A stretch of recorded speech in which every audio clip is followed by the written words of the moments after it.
All right, Princeton coach Matt Smith. Matt, obviously, kind of a whole different ballgame than when you play these guys at your place.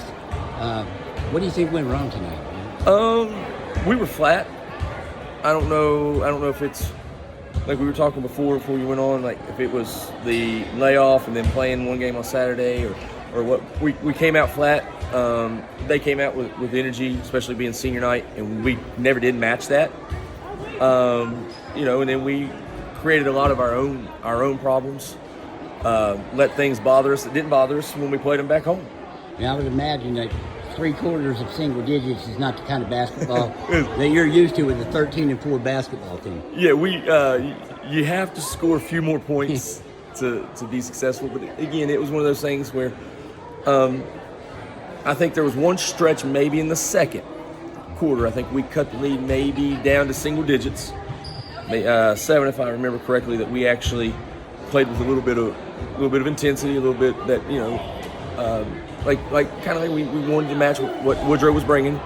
Other than that, I just think they took it to us tonight and we didn't respond accordingly. Well, they've got pretty good guard play, especially out of Abby Dillon lately, yes. They've got pretty good post play, and the freshman is she's really active. How much did your defense though bother what you guys were doing offensively? I think going back to before, the biggest difference at our place, they struggled to make baskets, and tonight, and you've been around the game a long time, when you're making shots, it's a lot easier to play defense. Right, yeah. And one team tonight was making shots, and then they had more energy, more effort on the defensive end. We weren't making shots, and it's hard to go out there and bust your hind end defensively when you're not rewarding yourself on the other end. Right. Hey, Coach Neighbors had his girls ready to go, so give him all the credit for that. Really, on both programs, especially yours, the beginning of the game, allowing Josie Cross to score. I like the way you guys did it, just trade basket for basket. Right. And because it's an important game for both teams because it's probably the last one. I assume this is your last game before tournament region. Listen, some things are bigger than basketball. And Josie's been an important part of their program for 4 years. And, to see her go down to a season-ending injury, and when Coach Neighbors called and said, hey, I'd like to do this, it was a no-brainer.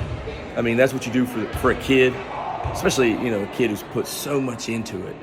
And then injury took it away. So we were happy to do that. I thought the setup was great.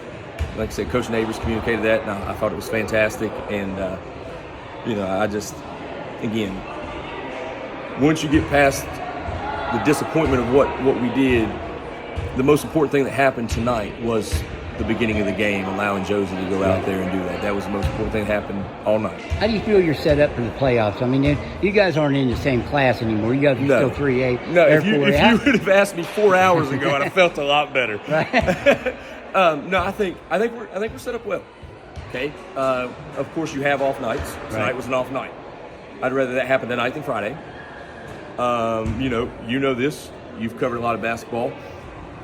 In our region, if you can avoid having to go to Greenbrier East, that's a good thing, especially this year.